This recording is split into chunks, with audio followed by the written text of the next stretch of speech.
अगर रिज़्क आते ही खत्म हो जाए और जेब हमेशा खाली रहे तो कौन सा अमल करें?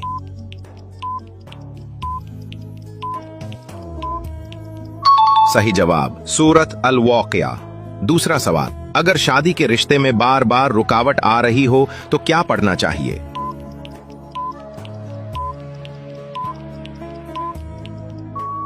सही जवाब या फत्ताह। तीसरा सवाल, अगर औलाद ना फरमान हो जाए और बात ना माने तो कौन सा विर्द करना चाहिए?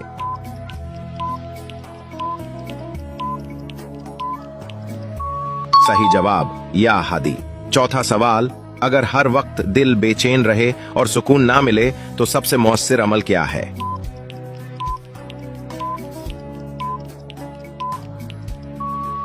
सही जवाब या सलाम। पांचवा सवाल, अगर घर में हर वक्त लड़ाई झगड़ा हो तो उसको खत्म करने के लिए क्या पढ़ा जाए?